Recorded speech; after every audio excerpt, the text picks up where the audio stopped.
Adventure 8 of The Adventures of Sherlock Holmes by Sir Arthur Conan Doyle. The Adventure of the Speckled Band. On glancing over my notes of the 70-odd cases in which I have during the last 8 years studied the methods of my friend Sherlock Holmes, I find many tragic, some comic, a large number merely strange, but none commonplace. For, working as he did rather for the love of his art than for the acquirement of wealth, he refused to associate himself with any investigation which did not tend towards the unusual and even the fantastic. Of all these varied cases, however, I cannot recall any which presented more singular features than that which was associated with the well-known Surrey family of the Roylotts of Stoke Moran. The events in question occurred in the early days of my association with Holmes, when we were sharing rooms as bachelors in Baker Street. It is possible that I might have placed them upon record before, but a promise of secrecy was made at the time, from which I have only been freed during the last month by the untimely death of the lady to whom the pledge was given. It is perhaps as well that the facts should now come to light, for I have reasons to know that there are widespread rumours as to the death of Dr. Grimesby Roylott, which tend to make the matter even more terrible than the truth. It was early in April in the year '83 that I woke one morning to find Sherlock Holmes standing fully dressed by the side of my bed. He was a late riser as a rule, and as the clock on the mantelpiece showed me that it was only 7:15, I blinked up at him in some surprise, and perhaps just a little resentment, for I was myself regular in my habits.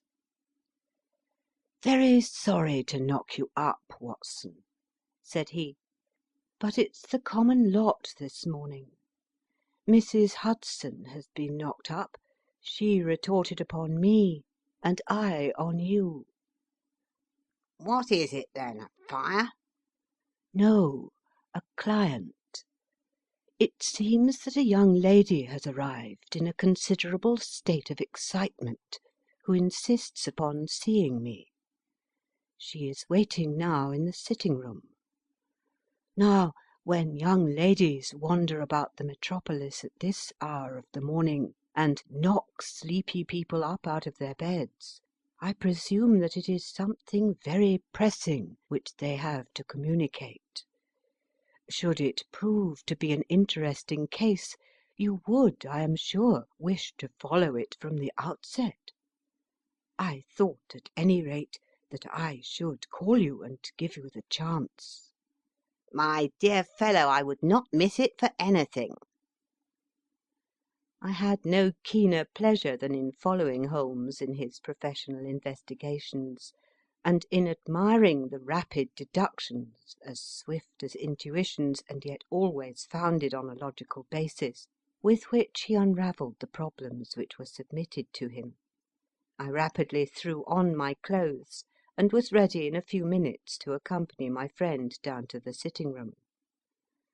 A lady, dressed in black and heavily veiled, who had been sitting in the window, rose as we entered. "Good morning, madam," said Holmes cheerily. "My name is Sherlock Holmes. This is my intimate friend and associate, Dr. Watson, before whom you can speak as freely as before myself.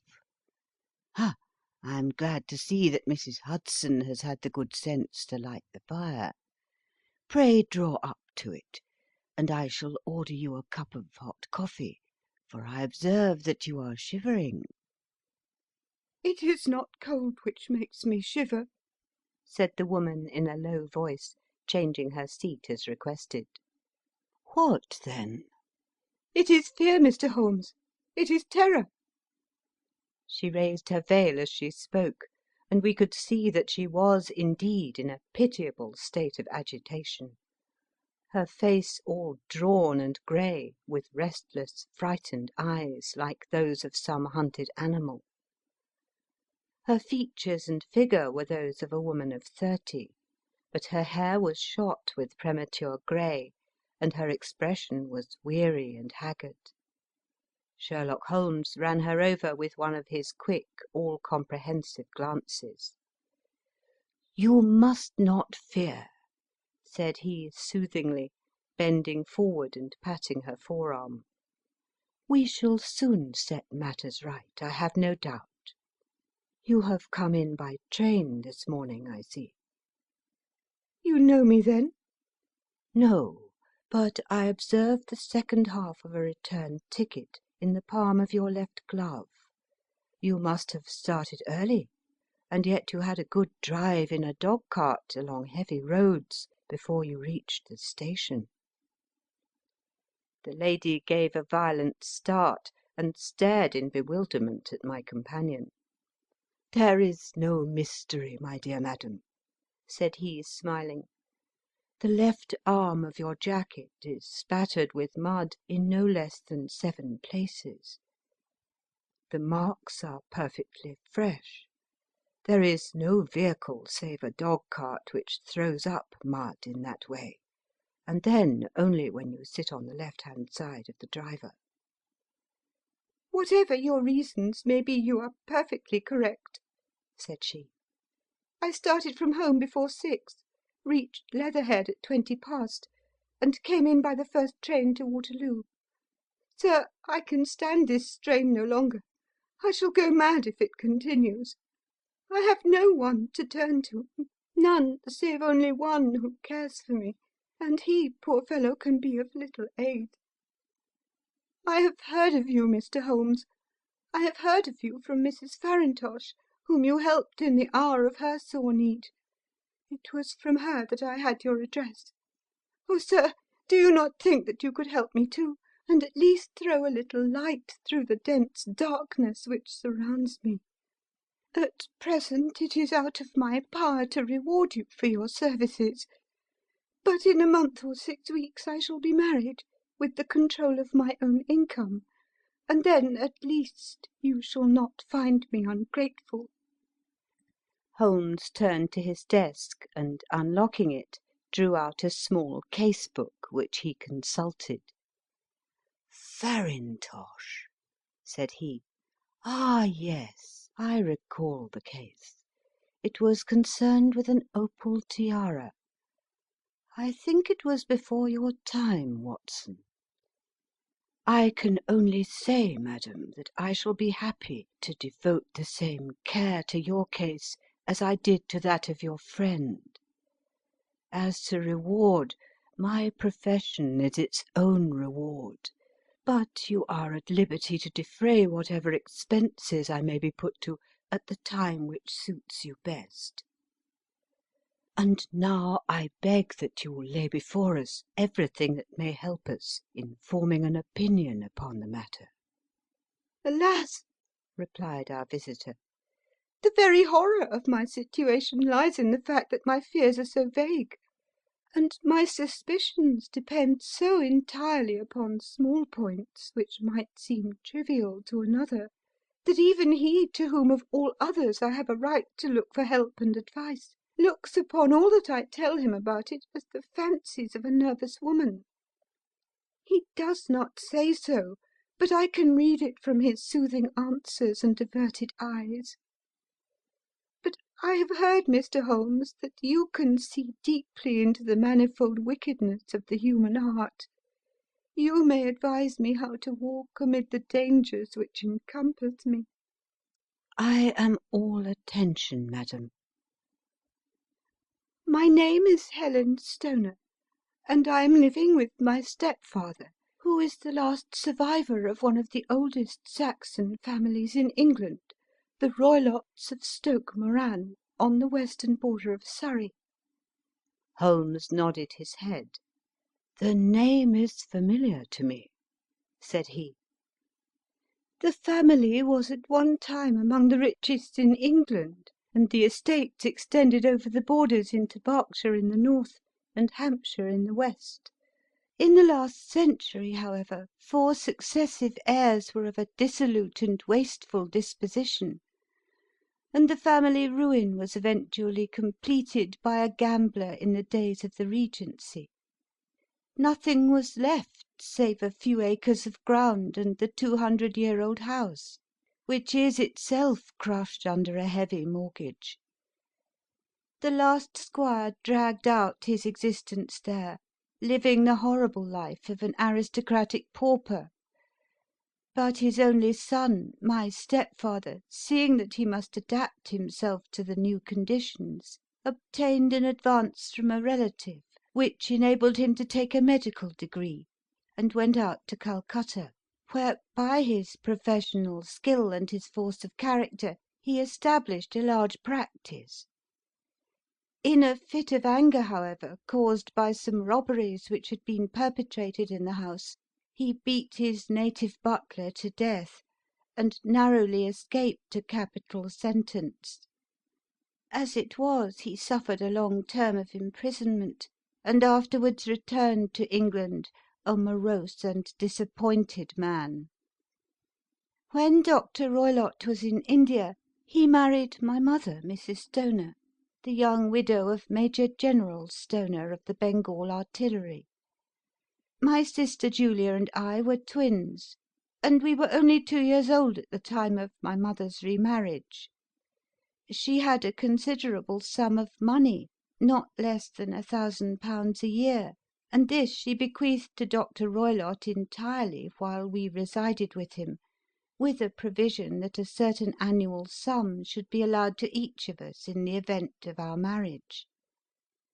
Shortly after our return to England, my mother died. She was killed 8 years ago in a railway accident near Crewe. Dr. Roylott then abandoned his attempts to establish himself in practice in London, and took us to live with him in the old ancestral house at Stoke Moran. The money which my mother had left was enough for all our wants, and there seemed to be no obstacle to our happiness. But a terrible change came over our stepfather about this time. Instead of making friends and exchanging visits with our neighbours, who had at first been overjoyed to see a Roylott of Stoke Moran back in the old family seat, he shut himself up in his house and seldom came out save to indulge in ferocious quarrels with whoever might cross his path.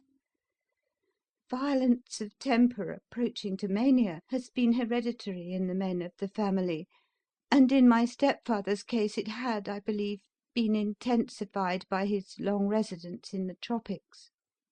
A series of disgraceful brawls took place, 2 of which ended in the police court, until at last he became the terror of the village, and the folks would fly at his approach, for he is a man of immense strength, and absolutely uncontrollable in his anger.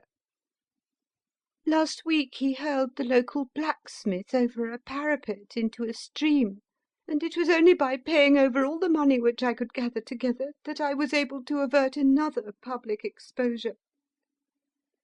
He had no friends at all save the wandering gipsies, and he would give these vagabonds leave to encamp upon the few acres of bramble-covered land which represent the family estate, and would accept in return the hospitality of their tents, wandering away with them sometimes for weeks on end. He has a passion also for Indian animals, which are sent over to him by a correspondent, and he has at this moment a cheetah and a baboon which wander freely over his grounds, and are feared by the villagers almost as much as their master. You can imagine from what I say that my poor sister Julia and I had no great pleasure in our lives. No servant would stay with us, and for a long time we did all the work of the house. She was but 30 at the time of her death, and yet her hair had already begun to whiten, even as mine has. Your sister is dead, then? She died just 2 years ago, and it is of her death that I wish to speak to you. You can understand that, living the life which I have described, we were little likely to see anyone of our own age and position. We had, however, an aunt, my mother's maiden sister, Miss Honoria Westphail, who lives near Harrow, and we were occasionally allowed to pay short visits at this lady's house. Julia went there at Christmas 2 years ago, and met there a half-pay Major of Marines, to whom she became engaged. My stepfather learned of the engagement when my sister returned, and offered no objection to the marriage. But within a fortnight of the day which had been fixed for the wedding, the terrible event occurred which has deprived me of my only companion." Sherlock Holmes had been leaning back in his chair with his eyes closed and his head sunk in a cushion, but he half opened his lids now and glanced across at his visitor. "Pray be precise as to details," said he. "It is easy for me to be so, for every event of that dreadful time is seared into my memory. The manor house is, as I have already said, very old, and only one wing is now inhabited. The bedrooms in this wing are on the ground floor, the sitting rooms being in the central block of the buildings. Of these bedrooms, the first is Dr. Roylott's, the second my sister's, and the third my own. There is no communication between them, but they all open out into the same corridor. Do I make myself plain?" "Perfectly so." "The windows of the 3 rooms open out upon the lawn. That fatal night Dr. Roylott had gone to his room early, though we knew that he had not retired to rest, for my sister was troubled by the smell of the strong Indian cigars which it was his custom to smoke. She left her room, therefore, and came into mine, where she sat for some time chatting about her approaching wedding. At 11 o'clock she rose to leave me, but she paused at the door and looked back. 'Tell me, Helen,' said she, 'have you ever heard anyone whistle in the dead of the night?' 'Never,' said I. 'I suppose that you could not possibly whistle yourself in your sleep?' 'Certainly not. But why?' 'Because during the last few nights I have always, about 3 in the morning, heard a low, clear whistle. I am a light sleeper, and it has awakened me. I cannot tell where it came from, perhaps from the next room, perhaps from the lawn. I thought that I would just ask you whether you had heard it.' 'No, I have not. It must be those wretched gipsies in the plantation.' 'Very likely, and yet if it were on the lawn, I wonder that you did not hear it also.' 'Ah, but I sleep more heavily than you.' 'Well, it is of no great consequence, at any rate.' She smiled back at me, closed my door, and a few moments later I heard her key turn in the lock." "Indeed," said Holmes. "Was it your custom always to lock yourselves in at night?" "Always." "And why?" "I think that I mentioned to you that the doctor kept a cheetah and a baboon. We had no feeling of security unless our doors were locked." "Quite so. Pray proceed with your statement." "I could not sleep that night. A vague feeling of impending misfortune impressed me. My sister and I, you will recollect, were twins, and you know how subtle are the links which bind two souls which are so closely allied. It was a wild night. The wind was howling outside, and the rain was beating and splashing against the windows. Suddenly, amid all the hubbub of the gale, there burst forth the wild scream of a terrified woman. I knew that it was my sister's voice. I sprang from my bed, wrapped a shawl round me, and rushed into the corridor. As I opened my door, I seemed to hear a low whistle, such as my sister described, and a few moments later a clanging sound, as if a mass of metal had fallen. As I ran down the passage, my sister's door was unlocked, and revolved slowly upon its hinges. I stared at it horror-stricken, not knowing what was about to issue from it.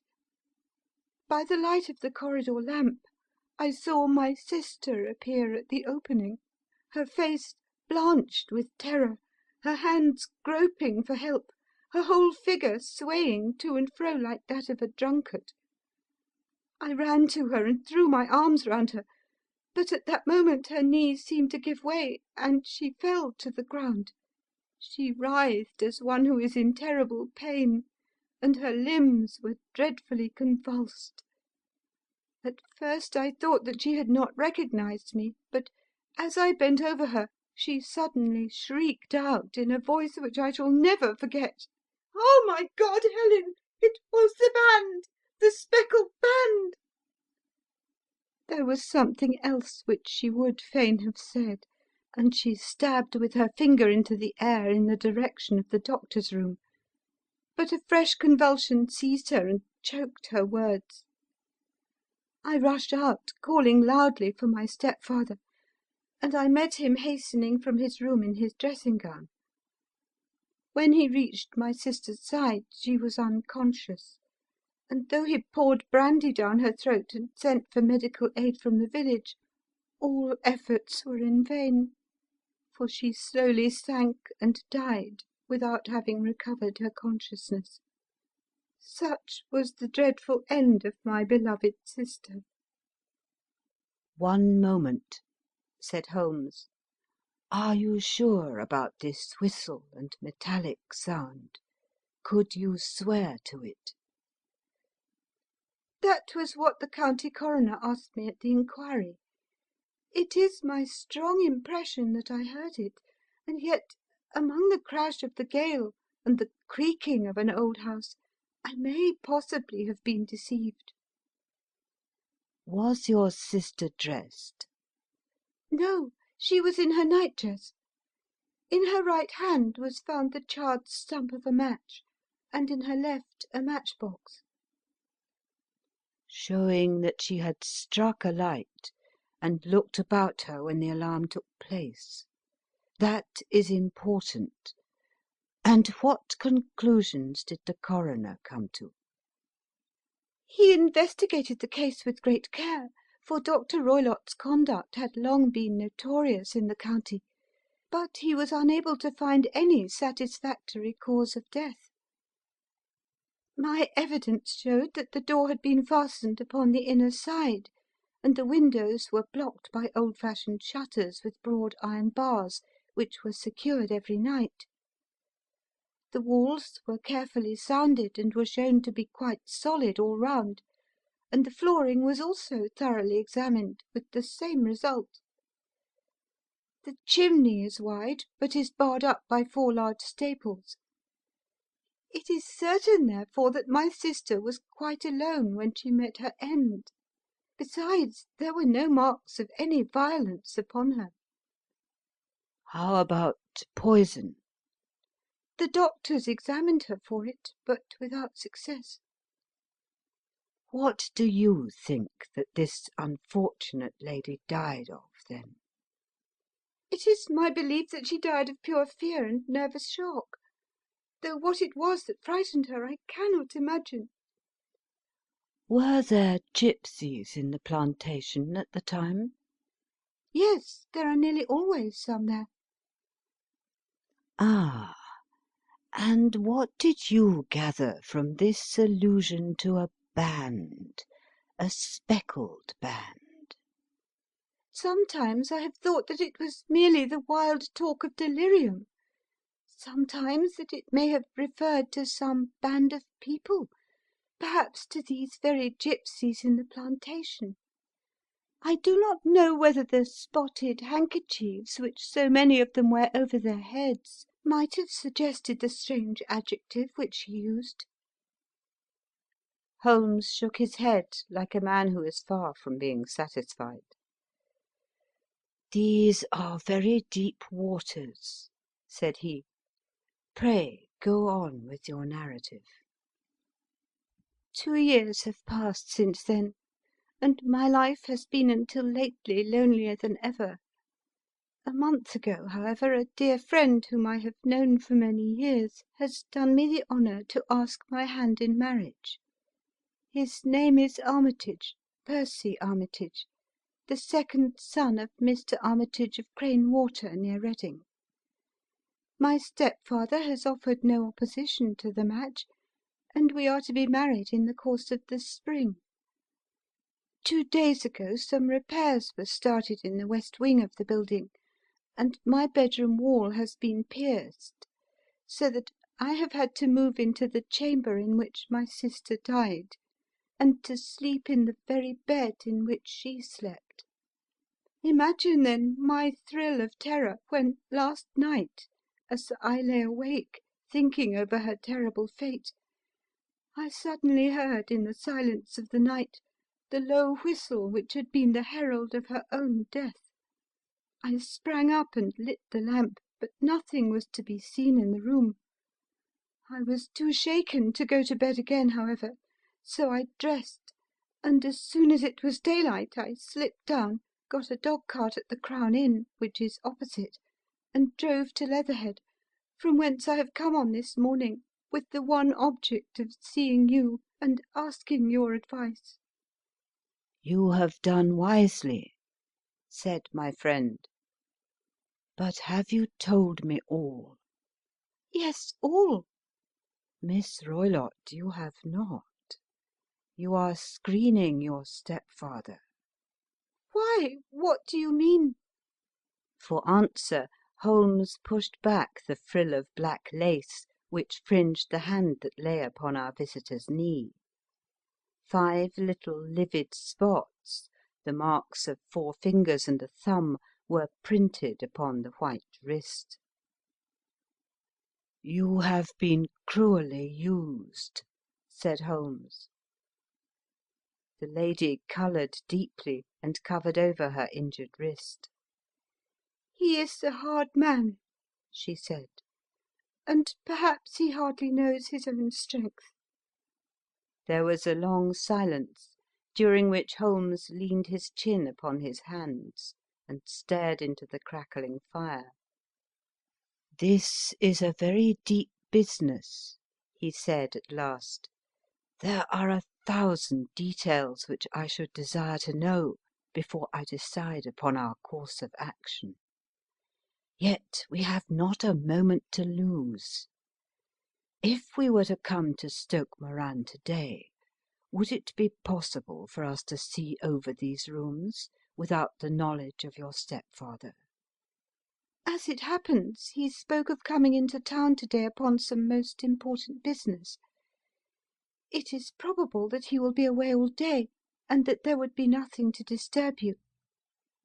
We have a housekeeper now, but she is old and foolish, and I could easily get her out of the way." "Excellent. You are not averse to this trip, Watson?" By no means." "Then we shall both come. What are you going to do yourself?" "I have 1 or 2 things which I would wish to do now that I am in town, but I shall return by the 12 o'clock train, so as to be there in time for your coming." "And you may expect us early in the afternoon. I have myself some small business matters to attend to. Will you not wait and breakfast?" "No, I must go. My heart is lightened already since I have confided my trouble to you. I shall look forward to seeing you again this afternoon." She dropped her thick black veil over her face and glided from the room. "And what do you think of it all, Watson?" asked Sherlock Holmes, leaning back in his chair. "It seems to me to be a most dark and sinister business." "Dark enough and sinister enough."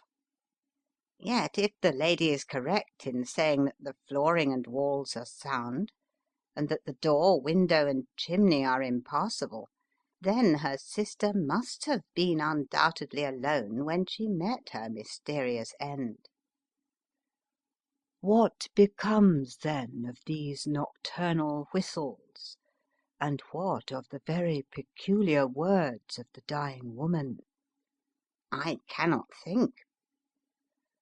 When you combine the ideas of whistles at night, the presence of a band of gypsies who are on intimate terms with this old doctor, the fact that we have every reason to believe that the doctor has an interest in preventing his stepdaughter's marriage, the dying allusion to a band, and finally the fact that Miss Helen Stoner heard a metallic clang, which might have been caused by one of those metal bars that secured the shutters falling back into its place, I think that there is good ground to think that the mystery may be cleared along those lines.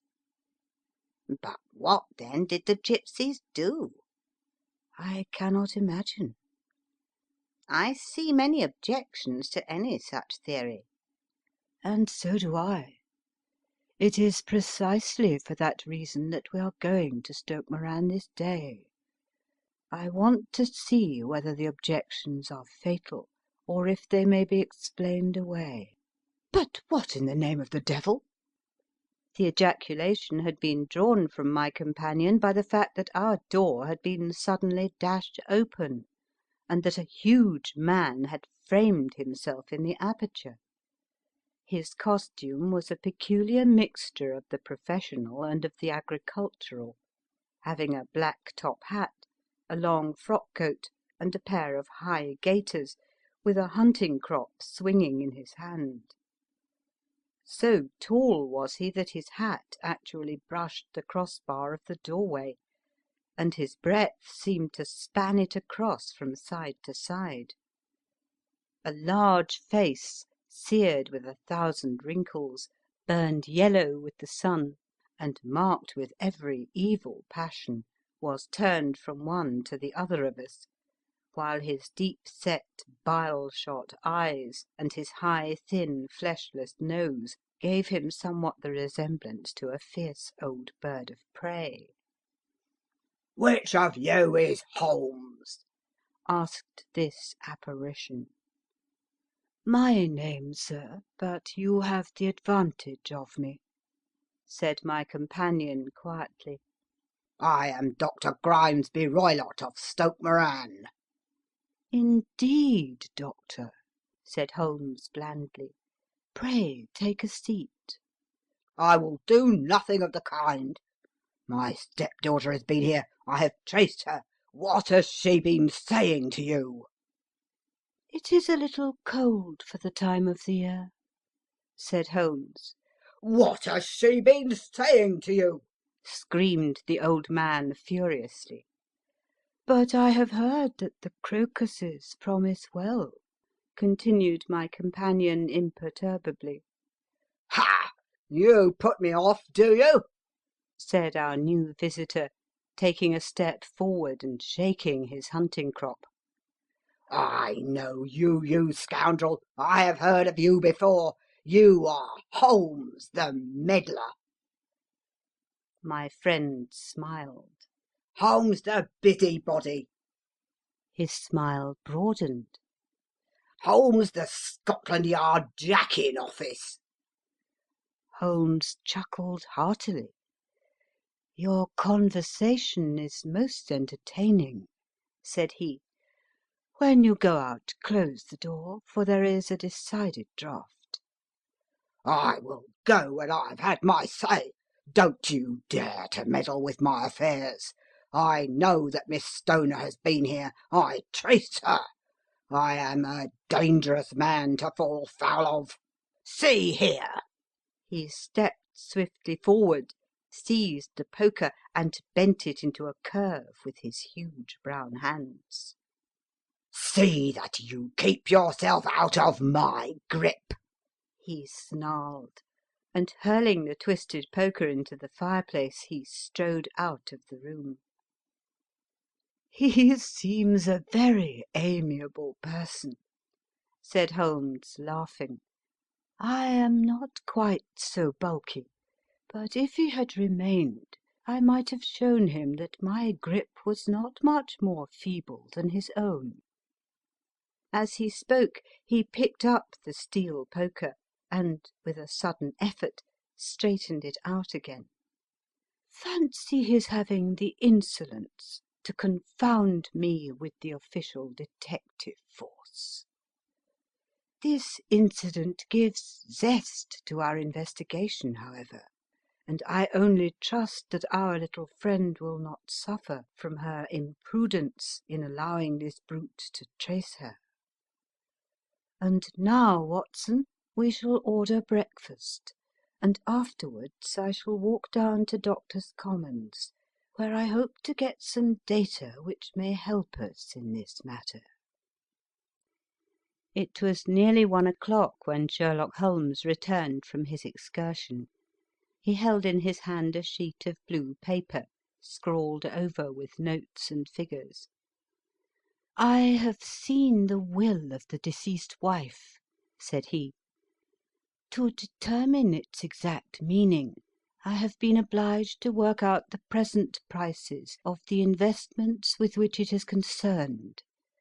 The total income, which at the time of the wife's death was little short of £1,100, is now, through the fall in agricultural prices, not more than £750.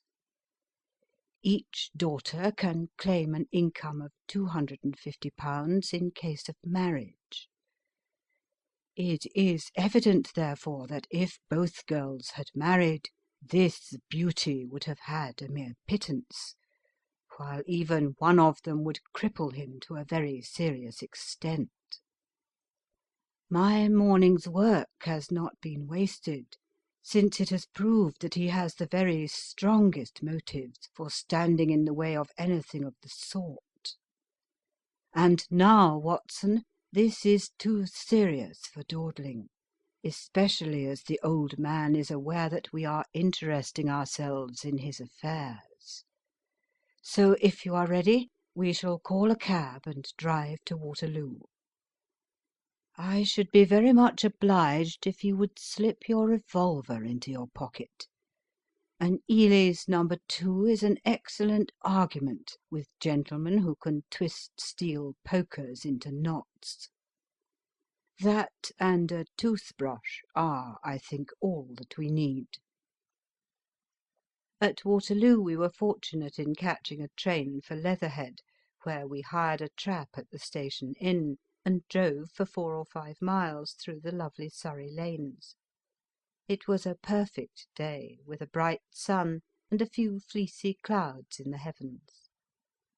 The trees and wayside hedges were just throwing out their first green shoots, and the air was full of the pleasant smell of the moist earth. To me, at least, there was a strange contrast between the sweet promise of the spring and this sinister quest upon which we were engaged. My companion sat in the front of the trap, his arms folded, his hat pulled down over his eyes, and his chin sunk upon his breast, buried in the deepest thought. Suddenly, however, he started, tapped me on the shoulder, and pointed over the meadows. "Look there," said he. A heavily timbered park stretched up in a gentle slope, thickening into a grove at the highest point. From amid the branches there jutted out the grey gables and high roof-tree of a very old mansion. "Stoke Moran?" said he. "Yes, sir, that be the house of Dr. Grimesby Roylott," remarked the driver. "There is some building going on there," said Holmes. "That is where we are going." "There's the village," said the driver, pointing to a cluster of roofs some distance to the left. "But if you want to get to the house, you'll find it shorter to get over this stile, and so by the footpath over the fields. There it is, where the lady is walking." "And the lady, I fancy, is Miss Stoner," observed Holmes, shading his eyes. "Yes, I think we had better do as you suggest." We got off, paid our fare, and the trap rattled back on its way to Leatherhead. "I thought it as well," said Holmes as we climbed the stile, "that this fellow should think we had come here as architects, or on some definite business. It may stop his gossip. Good afternoon, Miss Stoner. You see that we have been as good as our word." Our client of the morning had hurried forward to meet us, with a face which spoke her joy. "I have been waiting so eagerly for you," she cried, shaking hands with us warmly. "All has turned out splendidly. Dr. Roylott has gone to town, and it is unlikely that he will be back before evening." "We have had the pleasure of making the doctor's acquaintance," said Holmes, and in a few words he sketched out what had occurred. Miss Stoner turned white to the lips as she listened. "Good heavens!" she cried. "He has followed me, then?" "So it appears." "He is so cunning that I never know when I am safe from him. What will he say when he returns?" "He must guard himself, for he may find that there is someone more cunning than himself upon his track. You must lock yourself up from him tonight. If he is violent, we shall take you away to your aunt's at Harrow. Now, we must make the best use of our time, so kindly take us at once to the rooms which we are to examine." The building was of grey lichen-blotched stone, with a high central portion, and two curving wings like the claws of a crab, thrown out on each side. In one of these wings the windows were broken and blocked with wooden boards, while the roof was partly caved in, a picture of ruin. The central portion was in little better repair, but the right-hand block was comparatively modern, and the blinds in the windows, with the blue smoke curling up from the chimneys, showed that this was where the family resided. Some scaffolding had been erected against the end wall, and the stonework had been broken into, but there were no signs of any workman at the moment of our visit. Holmes walked slowly up and down the ill-trimmed lawn, and examined with deep attention the outsides of the windows. "This, I take it, belongs to the room in which you used to sleep, the centre one to your sister's, and the one next to the main building to Dr. Roylott's chamber." "Exactly so, but I am now sleeping in the middle one." "Pending the alterations, as I understand. By the way, there does not seem to be any very pressing need for repairs at that end wall." "There were none. I believe that it was an excuse to move me from my room." "Ah, that is suggestive. Now, on the other side of this narrow wing runs the corridor from which these three rooms open. There are windows in it, of course?" "Yes, but very small ones, too narrow for anyone to pass through." "As you both locked your doors at night, your rooms were unapproachable from that side. Now, would you have the kindness to go into your room and bar your shutters?" Miss Stoner did so, and Holmes, after a careful examination through the open window, endeavoured in every way to force the shutter open, but without success. There was no slit through which a knife could be passed to raise the bar. Then with his lens he tested the hinges, but they were of solid iron, built firmly into the massive masonry. "Hmm," said he, scratching his chin in some perplexity. "My theory certainly presents some difficulties. No one could pass these shutters if they were bolted. Well, we shall see if the inside throws any light upon the matter." A small side door led into the whitewashed corridor from which the three bedrooms opened. Holmes refused to examine the third chamber, so we passed at once to the second, that in which Miss Stoner was now sleeping, and in which her sister had met with her fate.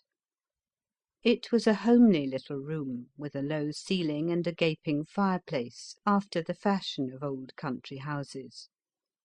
A brown chest of drawers stood in one corner, a narrow white counterpaned bed in another, and a dressing-table on the left-hand side of the window. These articles, with two small wicker-work chairs, made up all the furniture in the room, save for a square of Wilton carpet in the centre. The boards round and the panelling of the walls were of brown worm-eaten oak, so old and discoloured that it may have dated from the original building of the house. Holmes drew one of the chairs into a corner and sat silent, while his eyes travelled round and up and down, taking in every detail of the apartment. "Where does that bell communicate with?" he asked at last, pointing to a thick bell-rope which hung down beside the bed, the tassel actually lying upon the pillow. It goes to the housekeeper's room. "It looks newer than the other things." Yes, it was only put there a couple of years ago.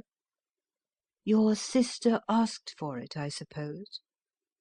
No, I never heard of her using it. We used always to get what we wanted for ourselves." "Indeed. It seemed unnecessary to put so nice a bell-pull there. You will excuse me for a few minutes while I satisfy myself as to this floor." He threw himself down upon his face with his lens in his hand, and crawled swiftly backward and forward, examining minutely the cracks between the boards. Then he did the same with the woodwork with which the chamber was panelled. Finally he walked over to the bed and spent some time in staring at it, and in running his eye up and down the wall. Finally he took the bell-rope in his hand and gave it a brisk tug. "Why, it's a dummy," said he. "Won't it ring?" "No, it is not even attached to a wire. This is very interesting. You can see now that it is fastened to a hook just above where the little opening for the ventilator is." How very absurd! I never noticed that before. "Very strange," muttered Holmes, pulling at the rope. "There are one or two very singular points about this room. For example, what a fool a builder must be to open a ventilator into another room, when with the same trouble he might have communicated with the outside air." "That is also quite modern," said the lady. "Done about the same time as the bell-rope?" remarked Holmes. "Yes, there were several little changes carried out about that time." "They seem to have been of a most interesting character. Dummy bell-ropes and ventilators which do not ventilate. With your permission, Miss Stoner, we shall now carry our researches into the inner apartment."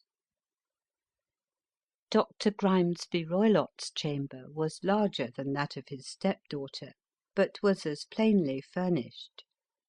A camp bed, a small wooden shelf full of books, mostly of a technical character, an arm-chair beside the bed, a plain wooden chair against the wall, a round table, and a large iron safe were the principal things which met the eye.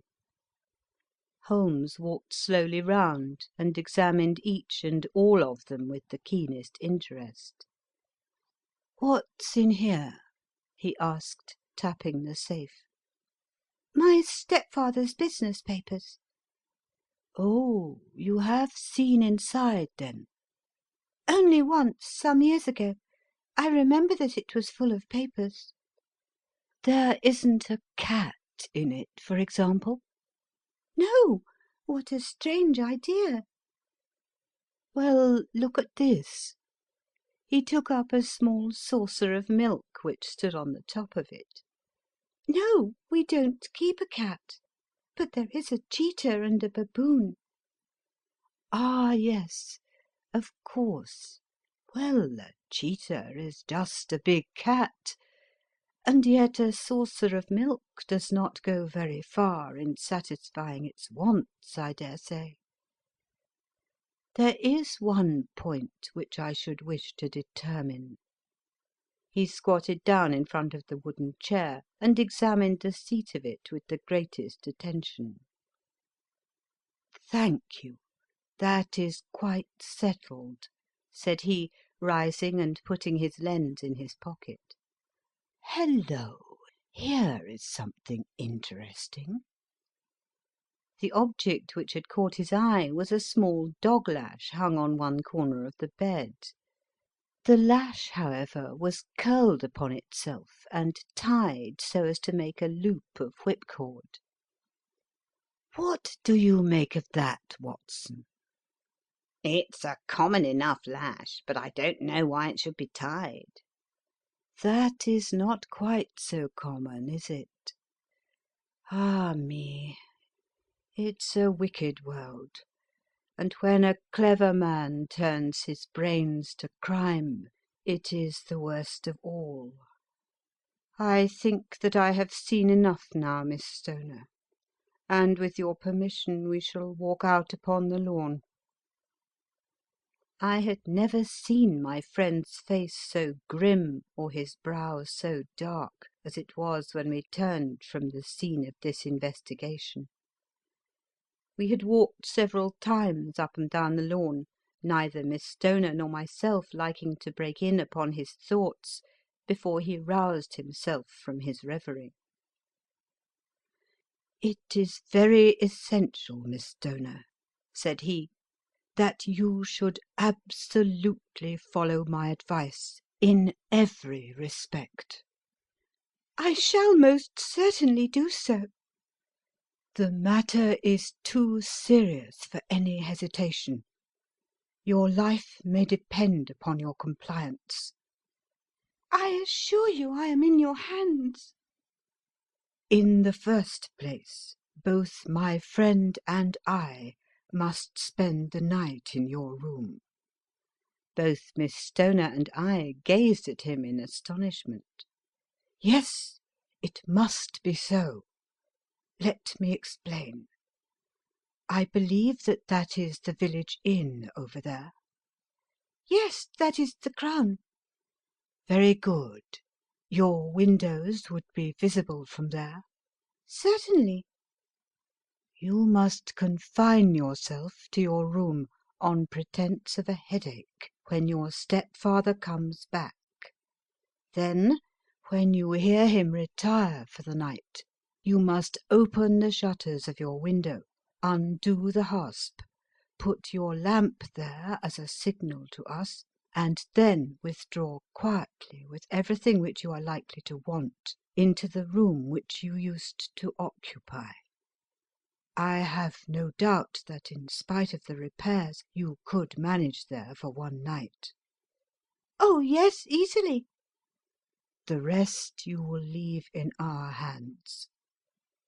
But what will you do? We shall spend the night in your room, and we shall investigate the cause of this noise which has disturbed you." I believe, Mr. Holmes, that you have already made up your mind," said Miss Stoner, laying her hand upon my companion's sleeve. "Perhaps I have."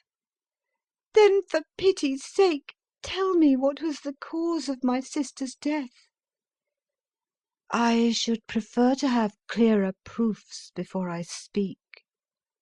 "You can at least tell me whether my own thought is correct, and if she died from some sudden fright."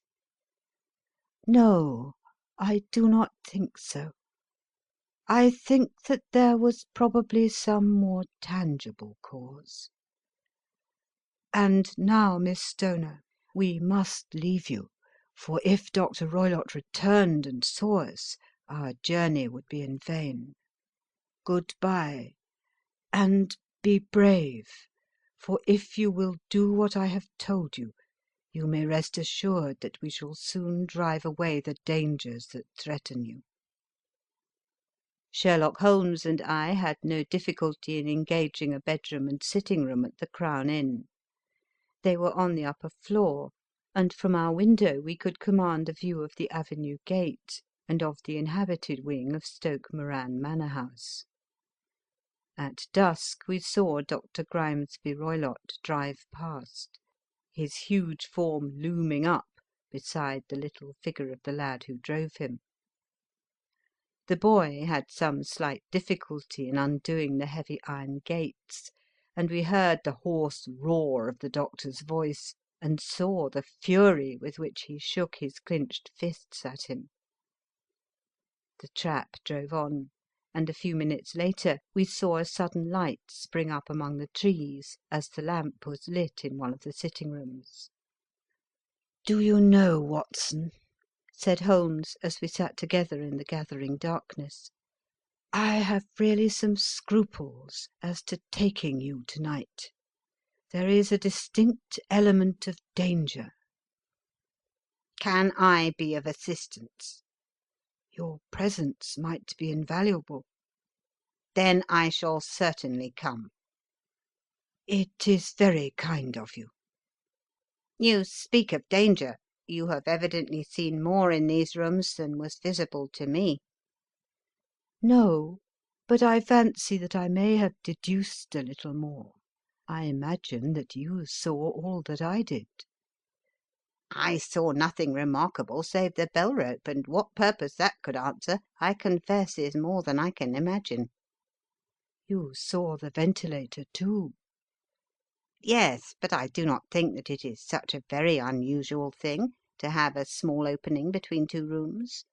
It was so small that a rat could hardly pass through." "I knew that we should find a ventilator before ever we came to Stoke Moran." "My dear Holmes!" "Oh, yes, I did.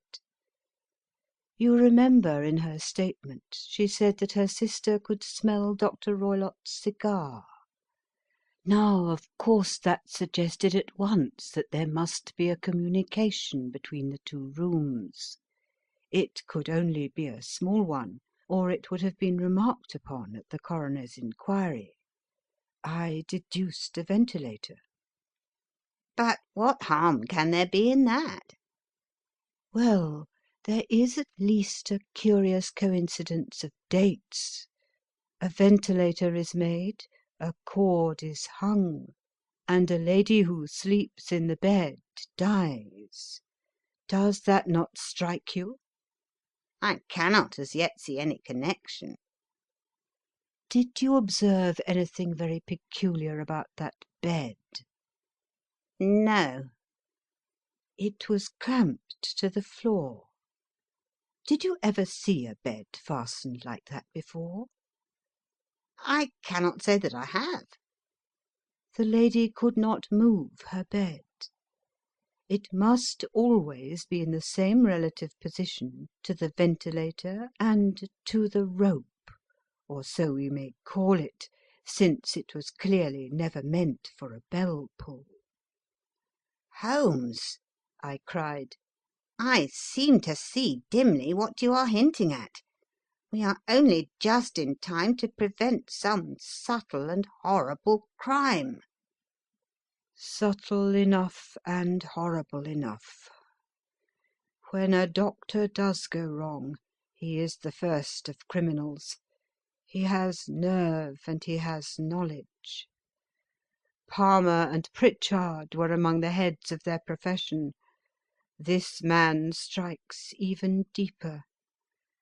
But I think, Watson, that we shall be able to strike deeper still.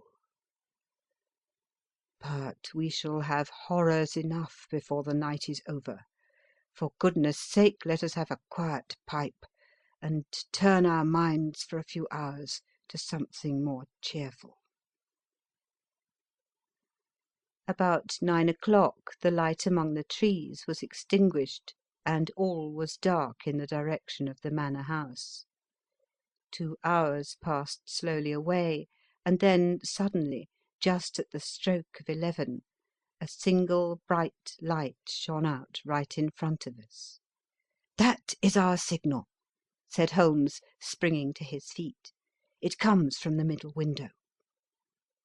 As we passed out he exchanged a few words with the landlord, explaining that we were going on a late visit to an acquaintance, and that it was possible that we might spend the night there. A moment later we were out on the dark road, a chill wind blowing in our faces, and one yellow light twinkling in front of us through the gloom to guide us on our sombre errand. There was little difficulty in entering the grounds, for unrepaired breaches gaped in the old park wall. Making our way among the trees, we reached a lawn, crossed it, and were about to enter through the window, when out from a clump of laurel bushes there darted what seemed to be a hideous and distorted child, who threw itself upon the grass with writhing limbs, and then ran swiftly across the lawn into the darkness. "My God!" I whispered. "Did you see it?" Holmes was for the moment as startled as I. His hand closed like a vice upon my wrist in his agitation. Then he broke into a low laugh and put his lips to my ear. "It is a nice household," he murmured. "That is the baboon." I had forgotten the strange pets which the doctor affected. There was a cheetah, too. Perhaps we might find it upon our shoulders at any moment. I confess that I felt easier in my mind when, after following Holmes' example and slipping off my shoes, I found myself inside the bedroom. My companion noiselessly closed the shutters, moved the lamp onto the table, and cast his eyes round the room. All was as we had seen it in the daytime. Then, creeping up to me and making a trumpet of his hand, he whispered into my ear again so gently that it was all that I could do to distinguish the words. "The least sound would be fatal to our plans." I nodded to show that I had heard. "We must sit without light. He would see it through the ventilator." I nodded again. "Do not go asleep. Your very life may depend upon it. Have your pistol ready in case we should need it. I will sit on the side of the bed, and you in that chair." I took out my revolver and laid it on the corner of the table. Holmes had brought up a long, thin cane, and this he placed upon the bed beside him. By it he laid the box of matches and the stump of a candle. Then he turned down the lamp, and we were left in darkness. How shall I ever forget that dreadful vigil? I could not hear a sound, not even the drawing of a breath, and yet I knew that my companion sat open-eyed within a few feet of me, in the same state of nervous tension in which I was myself. The shutters cut off the least ray of light, and we waited in absolute darkness. From outside came the occasional cry of a night bird, and once at our very window a long-drawn cat-like whine, which told us that the cheetah was indeed at liberty. Far away we could hear the deep tones of the parish clock, which boomed out every quarter of an hour. How long they seemed, those quarters! 12 struck, and 1 and 2 and 3, and still we sat waiting silently for whatever might befall. Suddenly there was the momentary gleam of a light up in the direction of the ventilator, which vanished immediately, but was succeeded by a strong smell of burning oil and heated metal. Someone in the next room had lit a dark lantern. I heard a gentle sound of movement, and then all was silent once more, though the smell grew stronger. For half an hour I sat with straining ears. Then suddenly another sound became audible, a very gentle, soothing sound, like that of a small jet of steam escaping continually from a kettle. The instant that we heard it, Holmes sprang from the bed, struck a match, and lashed furiously with his cane at the bell-pull. "You see it, Watson?" he yelled. "You see it?" But I saw nothing. At the moment when Holmes struck the light I heard a low, clear whistle, but the sudden glare flashing into my weary eyes made it impossible for me to tell what it was at which my friend lashed so savagely. I could, however, see that his face was deadly pale and filled with horror and loathing. He had ceased to strike, and was gazing up at the ventilator when suddenly there broke from the silence of the night the most horrible cry to which I have ever listened. It swelled up louder and louder, a hoarse yell of pain and fear and anger, all mingled in the one dreadful shriek. They say that away down in the village, and even in the distant parsonage, that cry raised the sleepers from their beds. It struck cold to our hearts, and I stood gazing at Holmes, and he at me, until the last echoes of it had died away into the silence from which it rose. "What can it mean?" I gasped. "It means that it is all over," Holmes answered, "and perhaps, after all, it is for the best. Take your pistol and we will enter Dr. Roylott's room." With a grave face he lit the lamp and led the way down the corridor. Twice he struck at the chamber door without any reply from within. Then he turned the handle and entered, I at his heels, with the cocked pistol in my hand. It was a singular sight which met our eyes. On the table stood a dark lantern with the shutter half open, throwing a brilliant beam of light upon the iron safe, the door of which was ajar.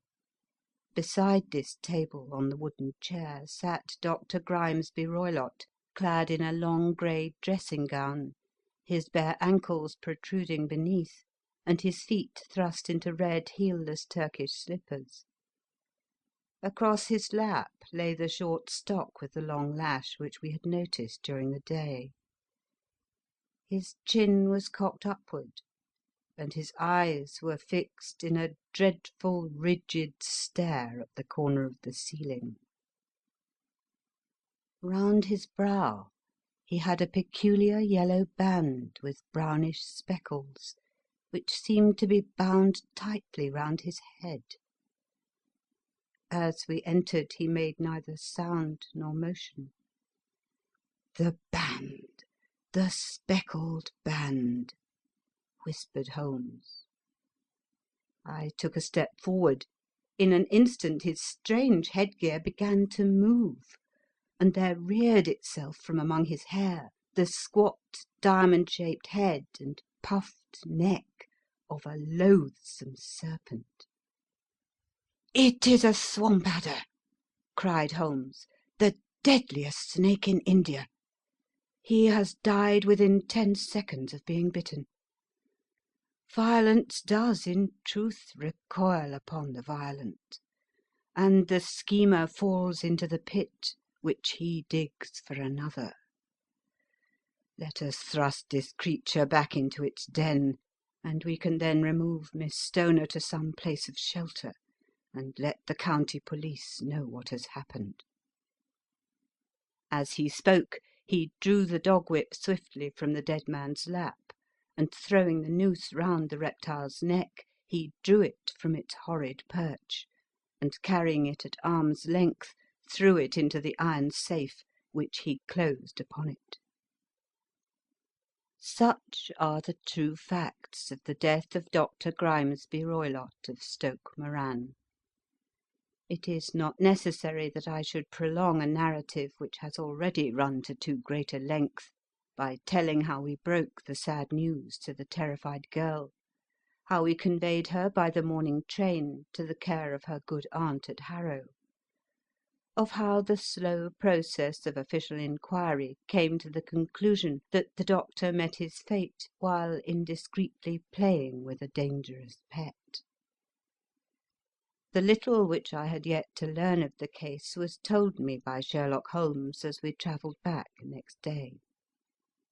"I had," said he, "come to an entirely erroneous conclusion, which shows, my dear Watson, how dangerous it always is to reason from insufficient data. The presence of the gipsies, and the use of the word band, which was used by the poor girl, no doubt, to explain the appearance which she had caught a hurried glimpse of by the light of her match, were sufficient to put me upon an entirely wrong scent. I can only claim the merit that I instantly reconsidered my position when, however, it became clear to me that whatever danger threatened an occupant of the room could not come either from the window or the door. My attention was speedily drawn, as I have already remarked to you, to this ventilator, and to the bell rope which hung down to the bed. The discovery that this was a dummy, and that the bed was clamped to the floor, instantly gave rise to the suspicion that the rope was there as a bridge for something passing through the hole and coming to the bed. The idea of a snake instantly occurred to me, and when I coupled it with my knowledge that the doctor was furnished with a supply of creatures from India, I felt that I was probably on the right track. The idea of using a form of poison which could not possibly be discovered by any chemical test was just such a one as would occur to a clever and ruthless man who had had an Eastern training. The rapidity with which such a poison would take effect would also, from his point of view, be an advantage. It would be a sharp-eyed coroner indeed who could distinguish the two little dark punctures which would show where the poison fangs had done their work. Then I thought of the whistle. Of course he must recall the snake before the morning light revealed it to the victim. He had trained it, probably by the use of the milk which we saw, to return to him when summoned. He would put it through this ventilator at the hour that he thought best, with the certainty that it would crawl down the rope and land on the bed. It might or might not bite the occupant. Perhaps she might escape every night for a week, but sooner or later she must fall a victim. I had come to these conclusions before ever I had entered the room. An inspection of his chair showed me that he had been in the habit of standing on it, which, of course, would be necessary in order that he should reach the ventilator. The sight of the safe, the saucer of milk, and the loop of whipcord were enough to finally dispel any doubts which may have remained. The metallic clang heard by Miss Stoner was obviously caused by her stepfather hastily closing the door of his safe upon its terrible occupant.